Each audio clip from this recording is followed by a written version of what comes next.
Hello and welcome. Third very important element जो आपको अपने बिजनेस के सक्सेस के लिए बहुत ज़्यादा ज़रूरी है वो है innovation. New ideas. New ideas क्या होते हैं, इनोवेशन क्या होती है, ये मैं आपको बताता हूँ। आपको बुनियादी बात जो बड़ी ही बेसिक है वो समझनी है कि अगर आप एक इंडिविजुअल के लेवल पर किसी नई चीज़ को सोचते हैं और इम्प्लीमेंट करते हैं, इसको हम क्रिएटिविटी कह सकते हैं। ये आपकी क्रिएटिविटी है, ये आपकी एक नई चीज़ है, नई डिस्कवरी है। लेकिन अगर आप उस क्रिएटिविटी को बिज़नेस के ऊपर इम्प्लीमेंट करके फ़ायदा लेना शुरू कर देते हैं तो वो आपकी इनोवेशन बन जाती है।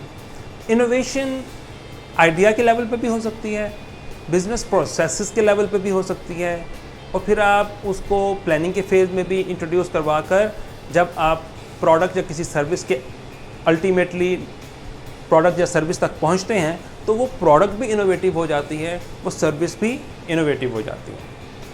तो इसलिए आपको इनोवेशन के ऊपर तवज्जो देनी पड़ेगी।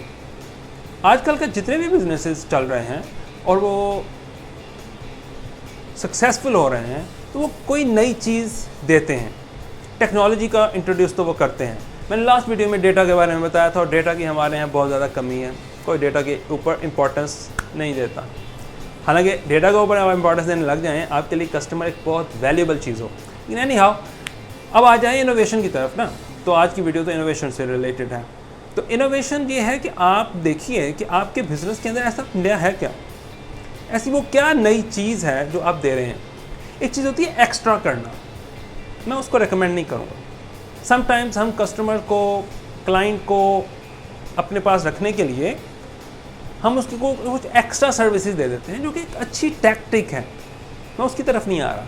मिसाल के तौर पर वो आपको कहते हैं कि हमें आप एक चीज़ दें, आपने चलो एक बंडल ऑफ़र की हुई है किसी भी बिज़नेस के अंदर, तो साथ में आप कहते हैं अच्छा ये एक छोटा सा गिफ्ट है, चाहे वो गिफ्ट क्वालिटी में अच्छा होता है या नहीं होता है। ये मैं आपको एग्जांपल यूँ दूँगा। यहाँ पे एक परफ्यूम शॉप थी जो कि अब ख़त्म हो गई है। वो परफ्यूम शॉप जो थी वो 3000 के शॉपिंग पर जो मेल कस्टमर्स होते थे उनको एक बॉडी स्प्रे और जो फीमेल कस्टमर्स होते थे उनको एक बड़ा प्यारा सा बैग देती थी। तो मैंने उसको कहा था कि मैंने कहा बॉडी स्प्रे तो मैं आपसे लेता रहता हूँ, मुझे बैग दें। फिर मैंने बैग लिया था, बैग बड़ा अच्छा क्वालिटी में अच्छा था। तो क्या है, इससे भी एक रिटेंशन हो जाती है, लोगों को समझ आता है कि अच्छा मैं 3000 की इन्वेस्टमेंट शॉपिंग करूँगा तो मुझे एक गिफ्ट मिलेगा। तो ये एक अच्छी टैक्टिक है। टैक्टिक्स की बात और चीज़ है, मैं आपको बता रहा हूँ। टैक्टिकल जो स्ट्रैटेजीज होती हैं ना वो शॉर्ट टर्म होती हैं। टैक्टिक हमेशा, ये मिलिट्री टर्म है, मिलिट्री के अंदर भी जब ये ट्रेनिंग दी जाती है या फिर कहीं पर उनको भेजा जाता है फ़ौजियों को, तो वहाँ पर उनको यही बात की जाती है कि आपके कुछ टैक्टिकल वेपन्स होते हैं, वो शॉर्ट टर्म होते हैं, वो लॉन्ग टर्म नहीं होते, वो एक लॉन्ग टर्म स्ट्रैटेजी या पॉलिसी नहीं होती है। ठीक है, इसी तरह ये भी एक टैक्टिक है कि आप कुछ एक्स्ट्रा दे देंगे। मैं उसकी बात नहीं कर रहा, मैं बात कर रहा हूँ आपको कि जो आपकी सस्टेनेबल हो, दूर तक चले, वो है इनोवेशन। ऐसी चीज़ जो आपके बिजनेस के अंदर एक नई चीज़ लेकर आए, जाके कस्टमर कहे अच्छा चीज़ उसके पास मिलती है सिर्फ और किसी के पास नहीं मिलती, जिस तरीके से वो सर्व करता है और कोई नहीं करता, हम उसी के पास चलेंगे। या फिर उसकी क्वालिटी बहुत अच्छी है, हम उसी के पास चलेंगे। उसका एनवायरनमेंट बहुत अच्छा है, उसके पास चलेंगे। ठीक है, कुछ भी रीज़न हो सकती है जिसकी वजह से आप जो है कस्टमर को अपनी तरफ अट्रैक्ट कर सकते हैं। उसका सबसे बड़ा फ़ायदा ये होता है कि आपके पास एक फ्रीडम आ जाता है प्राइस चार्ज करने का। वो जो मार्जिन होता है वो आपको फिर सक्सेसफुल बनाता है। यही किया ना, एप्पल की जो प्रोडक्ट्स हैं वो क्यों सक्सेसफुल हुई हैं, इनोवेशन की वजह से हुई हैं। सैमसंग किस वजह से आगे चला गया है, इनोवेशन की वजह से हो गया है। ये ऑटोमोबाइल सेक्टर के अंदर गाड़ियों के जो ब्रांड्स हैं, कोई गाड़ी जो है वो अब टोयोटा है, होंडा है, वो सिंपल हैं। जो रोल्स रॉयस हैं या फिर अदर जो स्पोर्ट्स कार हैं, उन पर लोग मिलियंस ऑफ डॉलर्स खर्च कर रहे हैं। क्यों कर रहे हैं भाई? इनोवेशन की बुनियाद पर है। तो इनोवेशन बहुत इंपॉर्टेंट होती है आपके कारोबार के लिए। अभी आपने सोचना है कि आप किस तरीके से अपने बिजनेस के अंदर इनोवेशन ला सकते हैं। उसकी जो पिछले हिंट्स मैंने आपको दिए, टेक्नोलॉजी का इंट्रोडक्शन करना और डेटा का यूज़ करना, ये आपको बहुत इंपॉर्टेंस दे सकता है इनोवेशन की तरफ। लेकिन इनोवेशन और चीज़ भी है, सिर्फ इन दो चीज़ों की बुनियाद पर नहीं चलेगी।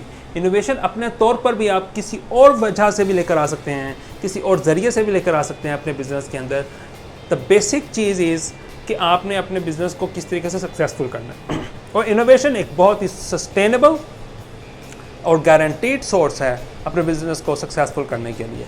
तो आप सोचिए ऐसी वो क्या नई चीज़ है जो आप दे सकते हैं। मैं ये नहीं कह रहा, सस्ती की बात नहीं कर रहा या फिर कोई बंडल ऑफर की बात नहीं कर रहा, एक नई ऐसी चीज़ जो वैल्यू दे ताकि आप प्राइस चार्ज करने में आज़ाद हों। क्योंकि जब भी आप बंडल ऑफर्स की तरफ इस तरफ जाएंगे तो आप फिर लो कॉस्ट स्ट्रैटेजी की तरफ जा रहे हैं। लो कॉस्ट स्ट्रैटेजी मुझे इतनी खास पसंद नहीं आती।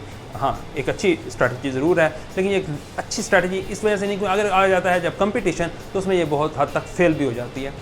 तो इसके लिए बहुत एक टाइट मैनेजमेंट रिक्वायर्ड होती है। तो आप इनोवेशन की तरफ जाने की कोशिश करें जो कि डिफ्रेंसिएशन से आती है, ठीक है, और नए आइडियाज़ के साथ आती है, नई प्रोडक्ट के साथ आती है, क्रिएटिविटी के साथ आती है। उसके कई रीज़न हैं किस तरीके से आप इनोवेशन को क्रिएट कर सकते हैं, एनेबल कर सकते हैं, वो एक अलग डिस्कशन है।